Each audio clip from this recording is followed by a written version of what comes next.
Hai, salam sejahtera. Nama saya Haridas. Saya adalah pengasas untuk Defend People's Rights Group. Hari ini saya nak buat video ni untuk buat satu aduan kepada Ketua Pengarah Jabatan Tenaga Kerja. Okey, dalam video ni ada dua bahagian.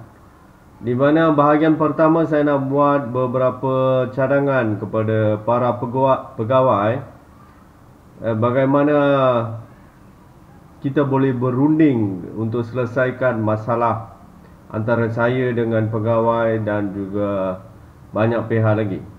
Okey, yang bahagian kedua mengenai aduan yang saya nak bawa ni lah. Okey. So aduan ini sebenarnya mengenai satu keputusan yang dibuat oleh seorang pengadil kes, seorang pegawai di Jabatan Tenaga Kerja di Seremban. Okey, saya tidak puas hati dengan keputusannya yang cukup tidak adil. Jadi saya nak membawa aduan ni untuk mendapat satu penyelesaian untuk keputusan tersebut yang cukup tidak adil bagi saya dan juga membebankan saya. Okey. Sebelum tu saya nak teruskan dengan bahagian pertama video ni.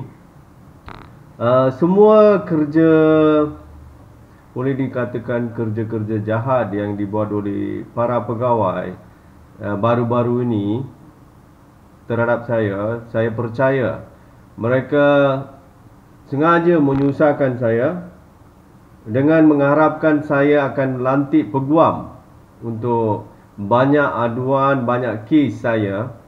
Ada banyak kes juga sedang berjalan di mahkamah. Dan ada banyak aduan saya telah membawa sampai Perdana Menteri. Dan satu pegawai penyiasat telah dilantik di Biro Pengaduan Awam. Okey. Jadi apabila kes-kes tersebut diuruskan secara adil, secara telus, tanpa sebarang penipuan, sudah tentu banyak pegawai akan menghadap kes jenayah. Okey. Disebabkan banyak penganiayaan mereka telah buat kepada saya. Dan juga sekiranya kes itu disiasat tanpa sebarang penipuan, mesti ada mastermind yang lebih tinggi yang saya belum kenal pasti. Okey. Mesti ada orang-orang lain lebih tinggi, pegawai-pegawai tinggi ataupun pemimpin.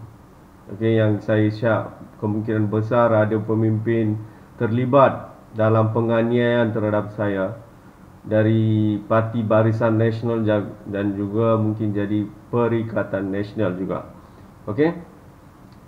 Jadi oleh kerana saya sebelum ini pun dah bagi satu alasan mengapa saya tak lantik peguam. Alasannya cukup munasabah dan alasan yang simple, di mana saya dalam masalah kewangan.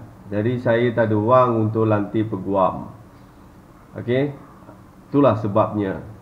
Dan juga oleh kerana ancaman-ancaman yang dibuat oleh pegawai dan memperalatkan orang-orang lain. Okey. Jadi silap mereka dekat sana lah. Semakin banyak ancaman kamu buat, semakin saya akan jadi pokai lah. Macam mana saya akan sediakan wang dan lantik peguam? Dan kamu mengharapkan saya melantik peguam supaya boleh budi bicara dengan peguam tu untuk kebaikan orang lah. Untuk supaya kes-kes tersebut bukan jadi kes jenayah. Tapi pada masa yang sama buat ancaman. Jadi itulah kebodohan yang pegawai-pegawai sedang buat. Kalau kamu mengharapkan saya lantik peguam, awak kena mula-mula berhentikan ancaman. Jadi saya akan cari jalan untuk mendapatkan menstabilkan kedudukan kewangan saya. Dan kemudian baru saya boleh lantik peguam. Okey. Jadi nasihat saya yang pertama kepada para pegawai, berhentikan kebodohan ini. Okey. Jangan buat sebarang ancaman, sebarang penganiayaan kepada saya lepas ini. Okey, option kedua, itu nasihat pertama saya lah. Okey, option pertama saya bagi Option pertama, settlekan masalah ini luar mahkamah. Okey, saya bagi satu peluang. Hantar mana-mana orang awak untuk bincang dengan saya. Okey, saya tidak akan tanya siapa mastermind, siapa yang selama ini ancam saya dalam perkara ini, perkara itu, saya tak akan tanya. Okey, saya hanya akan senaraikan semua ancaman yang telah dibuat. Saya akan senaraikan tuntutan saya. Okey, kalau saya puas hati dengan pampasan yang mereka bayar, benda ni boleh selesai luar mahkamah. Okey, itu option pertama. Dengan ini pegawai semua akan selamatlah. Saya akan tarik balik semua aduan saya sebelum ni dengan syarat tiada ancaman lagi. Kalau ada penganiayaan ataupun ancaman terhadap saya lagi, saya akan buka balik aduan yang lama dan aduan yang akan datang. Okey? Kalau berhenti buat semua kerja jahat dan membayar pampasan yang puas hati kepada saya, settlelah masalah ni luar mahkamah. Okey? Jadi hantar mana-mana orang awak untuk budi bicara dengan saya. Itu option pertama saya bagi. Option kedua saya bagi, kalau saya lantik peguam dan gerakkan semua kes secara sivil, bukan jenayah. Okey? Option kedua.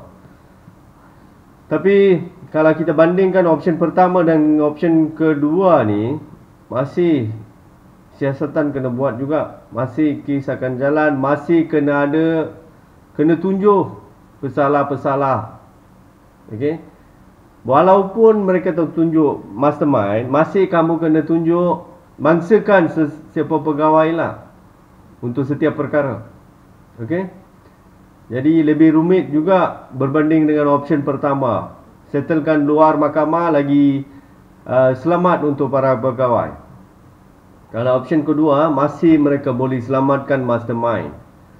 Mereka boleh tutupkan yang atas-atas itu, mereka akan mangsakan pegawai-pegawai bawah, boleh jadi. Tapi kes kena jalan juga di mahkamah. Okey. Tapi dalam situasi saya ada jugalah aduan terhadap hakim. Benda tu macam mana mereka nak uruskan saya pun tak tahulah. Mungkin mereka akan mangsakan hakim-hakim di bawah ke, peringkat bawah ke, saya tak tahulah. Pihak mahkamah, pegawai-pegawai mahkamah di bawah ke, saya tak tahu macam mana mereka nak buat. Okey. Tapi option kedua ni, kalau bandingkan dengan tindakan jenayah, boleh tahan sikit lah.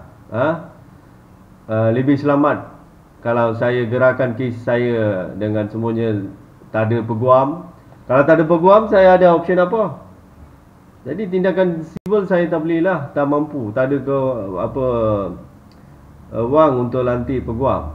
Jadi saya untuk dapatkan keadilan hanya ada option jalankan kes dengan dengan proses jenayah, kes jenayah. Jadi itulah option ketiga yang saya ada. Okey. Sekarang pegawai pilihlah nak macam mana pegawai dengan semua orang yang terlibat ataupun bersubak dalam penganiayaan, ancaman kepada saya, macam-macam kamu orang dah buat beberapa tahun. Okey. Jadi saya sedikit pun tidak akan takut terhadap kuasa kamu semua tu. Okey. Sebab undang-undang hanya akan lindungi orang-orang yang tidak bersalah, bukannya orang-orang yang bersalah dan mereka ada kuasa. Maksud saya mereka ada kuasa, mereka boleh buat salah. Tak ada, undang-undang tidak akan terima. Oleh kerana banyak pegawai dah buat salah, jadi undang-undang akan hukum kamu, bukan saya. Okey? Jadi saya sikit pun tak salah. Jadi saya sikit pun takkan takut. Saya akan lawan sampai habis. Okey? Sampai orang insaf serenda, berhentikan semua ancaman, okey, menyerah kalah. Jadi benda ni susah untuk kamu. Okey? Saya nampak semakin lama buat kesalahan saja bertambah. Kesalahan pegawai ni semakin bertambah. Jadi apa guna? Apa guna kamu buat? Saya tak takut. Saya lawan, awak buat lagi salah, cuba menakutkan saya. Jadi kesalahan pegawai semakin bertambah, tak ada guna. Jadi awak lebih masalah kepada kamu semua. Jadi pilihlah mana-mana option. Kalau awak tak pilih mana-mana option, saya akan pergi kepada option 3, gerakan semua kes secara jenayah, dan dengan membuat aduan dan membuat laporan polis, menggerakkan semua laporan polis saya yang sebelum ini, kes-kes dalam tu semua. Okey, so yang option kedua saya rasa saya belum jelaskan lagi dengan jelas, di mana untuk saya lantik peguam dan gerakan kes secara civil, apa kamu buat? Okey, kena selesaikan kes-kes yang sedang jalan di mahkamah, supaya saya dapat balik wang jaminan kes-kes tersebut. Saya boleh gunakan duit itu untuk lantik peguam. Okey, kalau tak nak pergi kepada option pertama di mana settle luar mahkamah, option kedua lantik peguam. Lantik peguam tu lah. Macam mana? Tanpa sebarang wang, saya macam mana nak lantik peguam? Saya sewa rumah pun beberapa bulan tak bayar. Jadi macam mana kamu boleh harapkan saya ada wang untuk lantik peguam? Okey, option yang ada adalah awak kena settlekan semua kes yang tidak berasas, kes-kes palsu yang sedang jalan di mahkamah terhadap saya. Semua akan tutup lah. Tutup banyak cara ada. Peguam negara boleh, Jabatan Peguam Negara boleh tarik balik kes tu. Ataupun nak jalan pun, hakim boleh selesaikan dalam peringkat pendakwan saja. Okey? Macam-macam cara ada. Mahkamah boleh DNA kes tu. So, pandai-pandailah selesai. Okey? Jadi, saya akan tunggulah kalau kamu tak hantar siapa-siapa wakil untuk budi bicara saya. Maksudnya, saya akan anggapkan, okey, orang tak minat dengan settlekan isu ni luar mahkamah. Okey, saya akan tengok keputusan mahkamah macam mana untuk kes-kes saya. Okey, kalau dia masih degil, okey, masih nak menganiaya saya, okey, untuk kesalahan-kesalahan yang saya tahu hukum, dia cakap saya salah. Okey, saya akan cukup jelas lah. Oh, orang ni ego dia, jadi kena buat pengajaran lah. Tak apalah, saya akan gerakan semua kes secara jenayah lah. Okey, kita lawan. Okey, pilihlah mana nak buat. Lepas ini jangan tanya saya, tak ada peguam ke?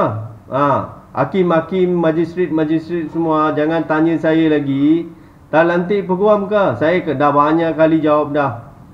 Okey, so itulah penyelesaian. Itulah jawapan saya. Itu di mana tak ada wang untuk lantik peguam. Dan penyelesaian saya dah bagi tahu apa kena buat untuk settlekan luar mahkamah ataupun lantik peguam. Kalau saya nak lantik peguam, apa awak kena buat, saya dah bagi tahu.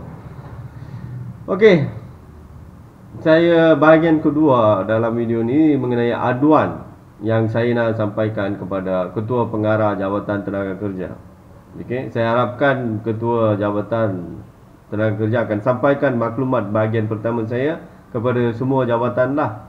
Okay, terutamanya kepada pihak polis, pihak pendakwaan dan juga pihak mahkamah.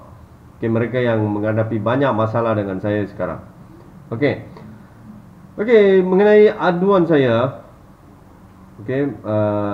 ini sebenarnya satu keputusan yang tidak adil oleh seorang pegawai.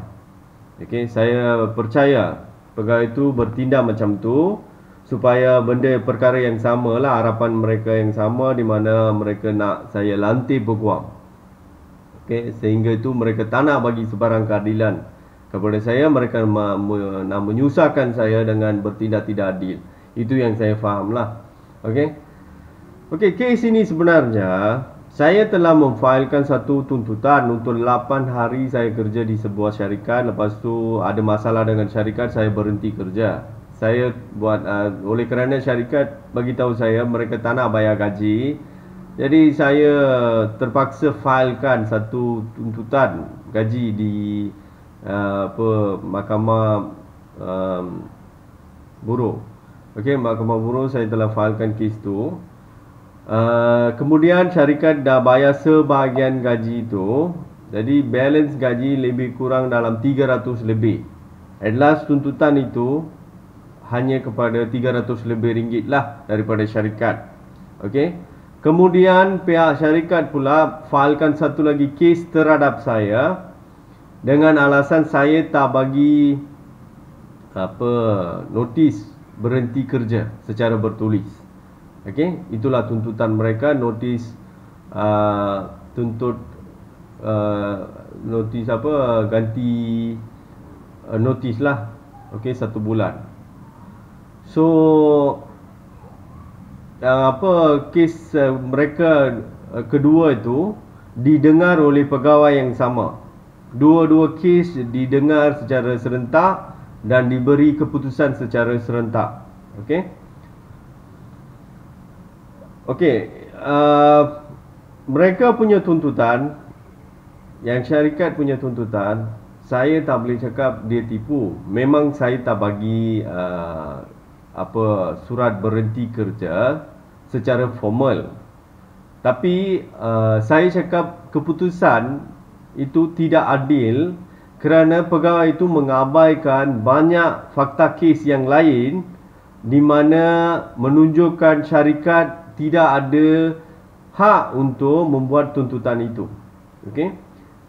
Yang pertama, tuntutan saya ni memang berasas di mana saya kerja 8 hari. Jadi saya ada hak untuk tuntut gaji saya mengikut akta kerja lah. Berapa gaji saya sepatutnya terima. Okey, itu hak saya. Jadi tuntutan saya ni memang adil. Okey. Yang mengenai tuntutan pertama saya dalam gaji, keputusan yang diberikan oleh pegawai itu, apa yang saya tak puas hati,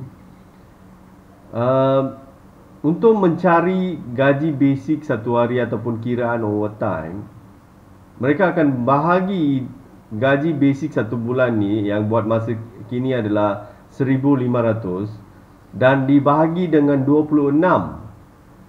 Tapi pegawai ni pula dia bahagi dengan 28.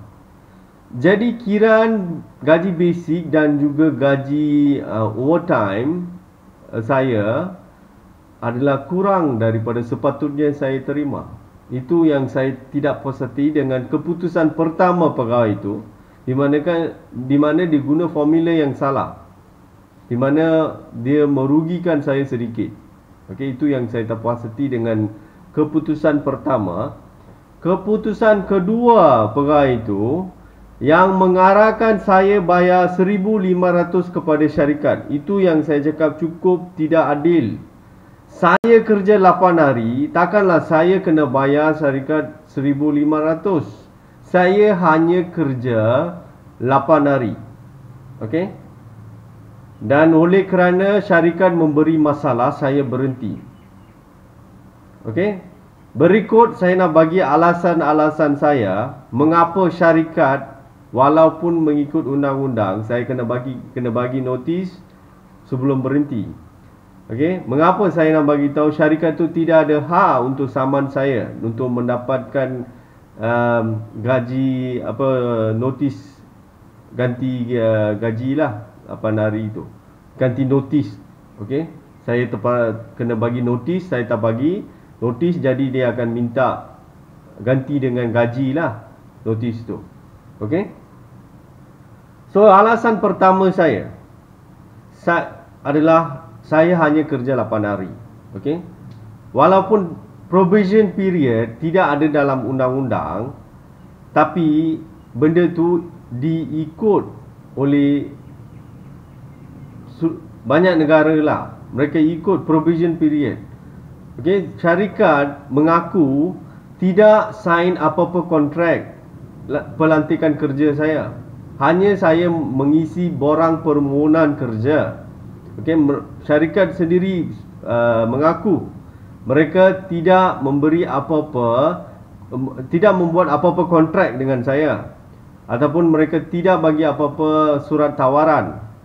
Maksudnya saya belum confirm lagi. Okey? Saya masih dalam provision period. Semasa dalam provision period, tidak perlu bagi notis untuk kita berhenti kerja. Okey? Itu dalam amalan. Satu dunia mengamalkan benda ni. Walaupun provision period tak ada dalam undang-undang, itulah amalan biasa. Okey? Takkanlah seorang berhenti dalam 8 hari, sudah ada masalah dengan syarikat. Takkanlah nak bagi ikut semua prosedur, nak bagi notis 1 bulan macam tu, nak kerja lagi ke? Sudah ada masalah dengan syarikat dalam jangka masa yang pendek sangat. Okey? Itu alasan pertama saya. Alasan yang lebih kukuh yang berikut adalah syarikat itu menipu gaji. Jadi mana dia ada hak untuk menuntut ini semua? Saya hanya kerja 8 hari, dia pergi detail pula. Oh, budak ni tak bagi surat berhenti kerja secara bertulis. Okey? Mana dia ada hak? Sedangkan dia pun penipu. Dia menipu gaji. Okey? Yang tuntutan pertama saya pun dah bukti. Dia hanya bayar gaji ikut formula. Dia dah bayar gaji hampir RM600. Yang balance tu adalah disebabkan dia tipu. Dia tak ikut formula yang disetkan oleh akta. Jadi, apabila syarikat sendiri seorang penipu, dia menipu gaji pekerja, mana dia ada hak untuk tuntut semua tu? Mestilah kamu tak bayar gaji semua, membuat penipuan gaji, mestilah pekerja akan lari. Itulah logik dia. Kalau pekerja lari, dia tak nak bayar gaji, jadi salah siapa? Masa tu dia ada hak ke untuk tuntut, pekerja ni tak bagi notis berhenti kerja? Okay? Jadi masalah dekat syarikat. Mestilah pekerja dia akan lari. Itu alasan pertama. Alasan kedua, syarikat telah membebankan kerja saya. Okey? Itu pun syarikat telah mengaku kepada pegawai itu, di mana saya masa tu kerja sebagai pengawal keselamatan. Sebenarnya saya seorang pekebun. Okey, untuk menyediakan kewangan untuk persediaan kebun saya, dan juga in between saya, sebelum saya memajukan kebun saya kerja tambahan saya buat. Saya kerja malam sebagai pengawal keselamatan. Okey? Syarikat itu bukan saja syarikat inilah. Mana saya pergi kerja pun diberhentikan kerja serta-merta dalam beberapa hari, beberapa minggu saja dengan jalan constructive dismissal. Ini bukan kali pertama berlaku. Ini satu lagi ancaman. Saya percaya dibuat oleh pegawai dan juga pemimpin lah. Pasal saya seorang aktivis hak asasi manusia, saya diancam sekian lama. Jadi syarikat ini pun buat benda yang sama lah. Saya percaya bukan syarikat punya pilihan. Ini mesti arahan daripada pegawai ataupun pemimpin kepada dia. Jadi dia bertindak lah. Okay? So apa dia punya tindakan untuk constructive dismissal? Dia membebankan kerja saya. Apa dia buat? Okay. Semasa kerja sebagai pengawal keselamatan di sebuah taman, kami diberikan satu motosikal elektrik untuk pergi clocking. Okay, untuk buat rondaan taman itu. Okey. Mereka sengaja merosakkan e-bike itulah. Okey. Motosikal elektrik itu bukan rosak terus, dia punya handle dia dipatahkan. Okey, dan kabel yang kita pulas untuk gerakan dia hampir putuslah keadaan dia. Handle dia patah. Okey, jadi tidak selamat untuk bawalah mereka buat macam tu. Jadi pada hari ke-8 itu saya kerja, pada hari itu mereka dah buat kerja tu, dan saya dah maklum kepada pihak syarikat melalui WhatsApp mengatakan e-bike sudah ada masalah, tidak selamat untuk bawa. Jadi macam mana nak pergi clocking? Saya dah tanya, bukti ni semua saya dah tunjuk kepada pegawai itu. WhatsApp message punya screenshot semua saya dah tunjuk kepada pegawai itu, di mana pada hari itu saya dah bagi maklumat kepada syarikat mengenai masalah itu. Dan ada seorang pegawai di syarikat menelefon saya dan mendengar aduan saya dan bagi tahu tunggu sampai arahan daripada pihak syarikat apa penyelesaian kena buat. Okey. Tapi pihak syarikat tak bagi apa-apa penyelesaian. Dalam 2 pagi, okey, midnight ada beberapa pegawai datang daripada syarikat itu. Dan masa tu saya tanya, e-bike dah rosak, macam mana nak pergi clocking? Dia suruh jalan kaki. Okey. Jalan kaki keseluruhan taman itu, lorong depan dan lorong belakang. Kalau guna e-bike pun akan ambil masa sejam lebih untuk siapkan clocking dan rondaan seluruh taman itu. Okey. Seorang kena buat seorang kena lengkapkan rondaan itu dalam 2 jam. Pasal orang yang akan datang kena mulakan balik rondaan lepas 2 jam. Jadi adakah ini adil? Dia suruh jalan kaki. Berapa jauh seorang pengawal keselamatan kena jalan? Takkanlah jalan satu taman, setiap lorong kena jalan depan dan belakang. Bukan lorong depan saja. Kena masuk lorong depan, kena keluar dari lorong belakang. Kena pergi zigzag lah satu taman. Pegawai itu tak faham ke? Benda ni membebankan pekerja. Sengaja mereka buat membebankan pekerja. Okey. Dalam pos pengawal keselamatan itu sebenarnya ada lagi satu motosikal. Okey, motosikal yang biasa. Yang itu petrol dah habis. Yang itu pun saya dah maklum kepada pihak syarikat apabila saya buat aduan mengenai e-bike itu rosak. Mereka punya alasan petrol tak boleh isi adalah peruntukan bulanan petrol sudah habis. Okey. Saya percaya ini semua alasan-alasan mereka untuk sengaja nak membebankan saya. Okey. Nak isi petrol dalam motor itu pun mereka tak buat. Mereka paksa pekerja pengawal keselamatan untuk jalan kaki. Jadi mengapa pegawai itu susah sangat kena faham fakta kes ini, di mana syarikat memang ada niat untuk membebankan pekerja dia. Okey. Apabila syarikat dah membebankan pekerja, mestilah pekerja itu akan berhenti. Masa itu tidak boleh mengharapkan pekerja itu akan bagi notis secara bertulis dan tunggu sampai sebulan. Jadi pertimbangan yang seharusnya diberi untuk demi keadilan, pegawai itu tidak buat. Okey? Tapi syarikat mengaku, saya ada suruh dia jalan kaki. Dia tak layak jadi pengawal keselamatan. Pasal dia tak terima untuk jalan kaki. Dia cakap macam tu depan pegawai. Saya dah bagi tahu alasan kepada pegawai itu. Puan, itu jauh sangat, tidak munasabah. Okey, itu adalah ciri-ciri mereka cuba membebankan pekerjaan saya. Jadi itu semua fakta tu saya dah bagi tahu kepada pegawai. Tapi pertimbangan tidak dibuat. Okey? Pegawai itu juga tahu syarikat menipu gaji. Okey? Dalam paling teruk, dalam keputusan yang diberi oleh pegawai itu, dia menulis penipuan gaji syarikat itu, dia gunakan term syarikat membayar secara lump sum. Tapi saya apabila cakap pasal provision period, pegawai ada lawan. Provision period tak ada dalam undang-undang, ada lawan. Tapi apabila saya cakap pasal penipuan gaji, ada tak term dalam akta syarikat membayar secara lump sum? Ada tak term tu? Okey. Itu adalah satu kesalahan. Syarikat membayar gaji tak ikut akta adalah satu kesalahan.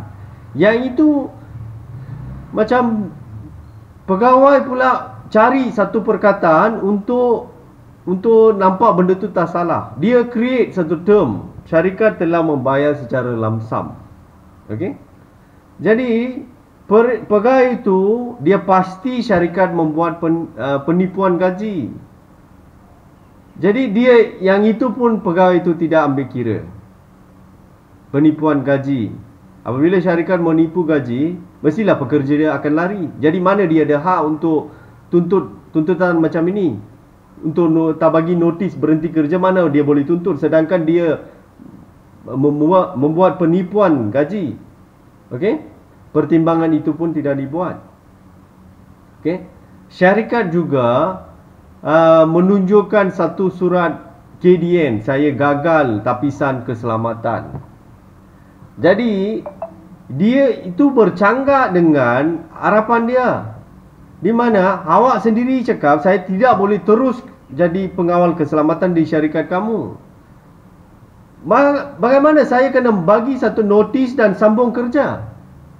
Sebenarnya bukti yang ditunjukkan itu adalah bertentangan dengan permohonan dia, tuntutan dia.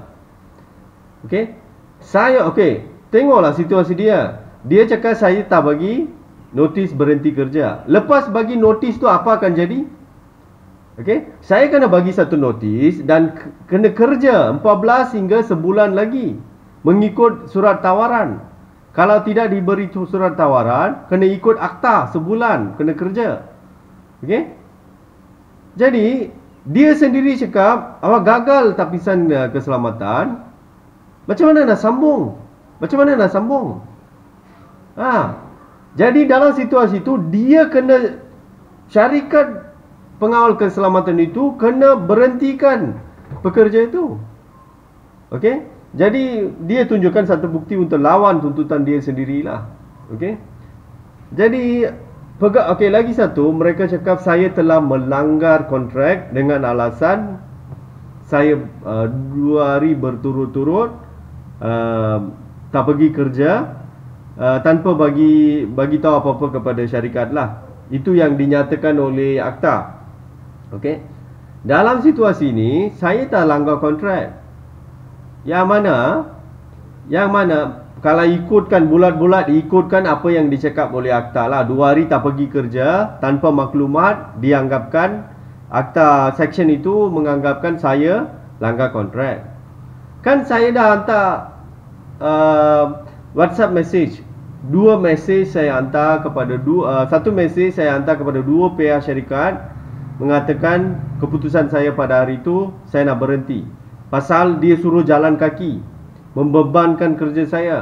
Dan pegawai yang bagi tahu semuka dengan dia pun saya dah bagi tahu saya dah buat keputusan saya nak berhenti kerja. Okey?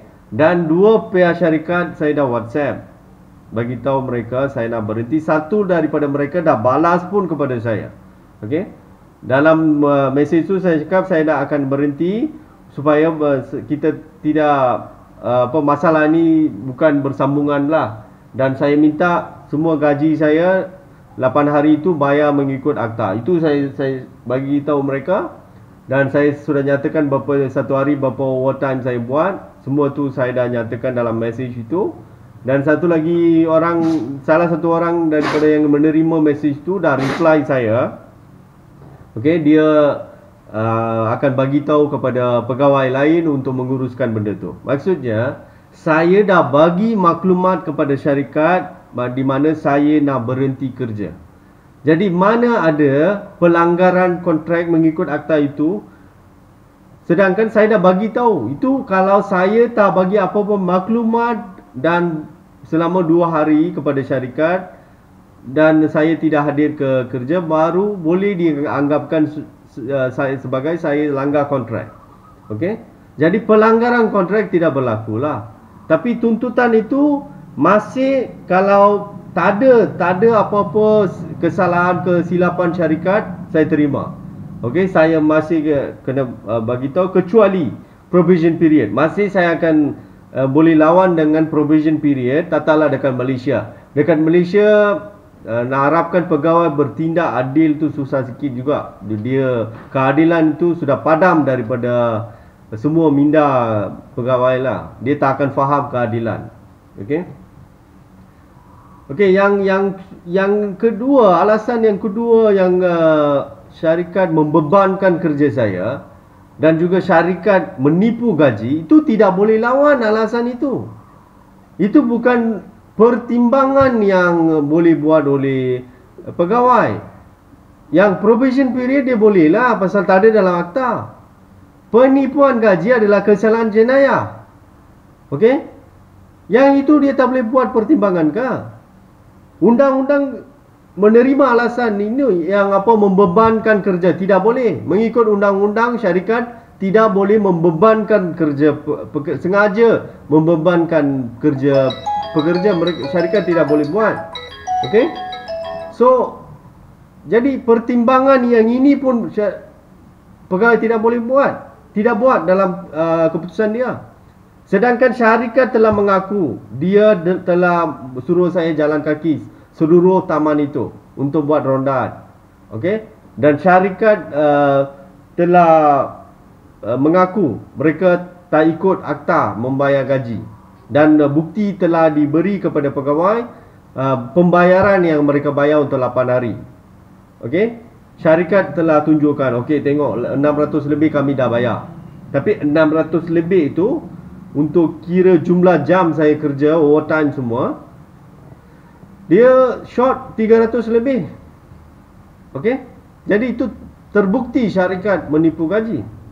Okey, satu lagi alasan, bos syarikat itu hari kedua lepas next day lah saya hantar message kan saya nak berhenti kerja, dia ugut saya.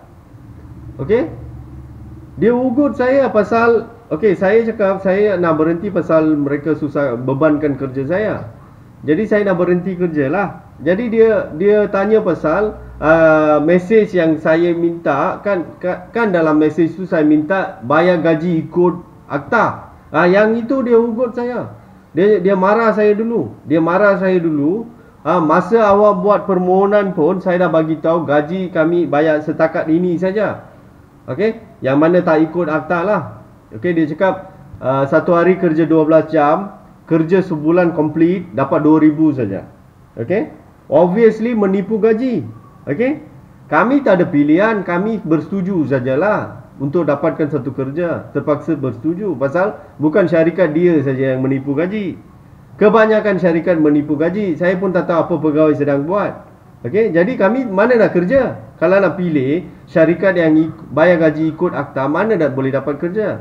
Hanya kami lepas berhenti kerja boleh saman syarikat itu buat tuntutan lah gaji balance yang dia kena bayar. Okey, itu saja kami boleh buat. Jadi saya pun setujulah bahasa dia minta tu. Okey, bukan saya setuju maksudnya saya rela hati, tak ada. Saya setuju pasal kemudian saya boleh saman dekat inilah Labour Court. Okey, jadi dia masa tu ugut saya. Hari tu mula-mula dia marah saya lah. Hari tu awak setuju, sekarang tak nak setuju. Saya cakap, ini bukan hak awak. Syarikat, sebagai syarikat, awak kena bayar gaji ikut akta. Ini bukan hak awak. Okey? Kami mestilah akan setuju pasal tak ada pilihan. Akan setuju, kemudian kami boleh buat tuntutan dekat Labour Court lah. Saya bagi tahu dia. Jadi dia tak puas hati. Lepas tu dia ugut saya. Awak jangan cakap dengan saya macam awak cakap dengan orang lain. Saya tanya, jadi awak apa boleh buat saya kalau cakap macam ni? Dia cakap, kalau awak ada semuka dengan saya baru awak tahu. Dia ugut macam tu. Lepas tu saya pun tak puas hati lah. Saya panggil dia, oi, awak datang jumpa saya nak tengok apa awak boleh buat. Lepas tu dia cakap, mana boleh jumpa awak? Lepas tu saya cakap lah tempat tinggal saya suruh datang. Awak datanglah sini, saya nak tengok apa boleh buat. Lepas tu dia pun tak datang. Tapi ugutan sudah ada. Ugutan sudah ada. Saya dah bagi tahu kepada pegawai itu, bos syarikat itu ada buat ugutan. Saya suruh panggil bos syarikat itu sebagai saksi untuk kes tu. Pegawai itu tak nak. Ini siapa salah? Boleh. Apabila saya cakap, saya rasa tidak selamat lagi untuk kerja dengan syarikat itu puan. Pasal sampai bos syarikat ugut saya. Kalau tak panggil saksi itu ke mahkamah, apabila saya dah buat permohonan kepada pegawai itu, kita panggil bos itu. Biar saya cross dia. Biar kita tengok apa dia jawab. Okey? Pegawai tak bagi peluang, dia cakap tak apa. Saya sudah ada bukti untuk buat keputusan. Macam mana? Pegawai macam ni macam mana? Jadi 3 benda.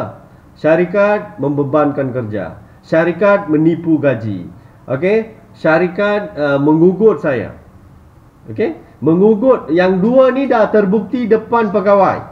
Membebankan kerja dan menipu gaji tu terbukti depan pegawai. Yang ketiga tu, yang bos syarikat mengugut saya, yang itu pegawai yang tak bagi peluang untuk saya panggil, sepinakan dia untuk panggil ke mahkamah. Jadi itu salah pegawai itu, bukan saya tak boleh buktikan.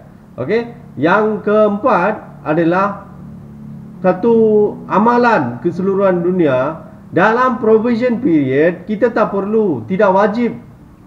Nak bagi boleh, tapi kalau tak bagi pun syarikat tak boleh saman dalam provision period. Okey. Jadi saya nak Ketua Pengarah Jabatan Tenaga Kerja Semenanjung Malaysia membuat pertimbangan dengan fakta-fakta yang saya bagi sekarang. Okey. Dengan apa, ada masalah macam ini, boleh tak syarikat membuat tuntutan untuk bayar, saya bayar pula kepada dia. Okey. Jadi sekarang pihak ini Jabatan Tenaga Kerja bagi tahu saya pergi rayu kepada Mahkamah Tinggi. Bayangkan tuntutan saya 300 lebih. Nak file rayuan itu RM400. Logik ke? Ini adil ke macam ni? Tengok proses dia. Oleh kerana pegawai itu memberi satu keputusan yang tidak adil, saya nak dapatkan 300 lebih itu, nak pergi rayu mahkamah, dekat Mahkamah Tinggi. Apa saya dapat? Saya kena keluarkan duit lebih untuk buat rayuan. Macam ni ke tindakan? Macam ni punya keputusan dia bagi. On top, dia bagi apa? Dia bagi 1,500, saya pula kena bayar syarikat. Okey?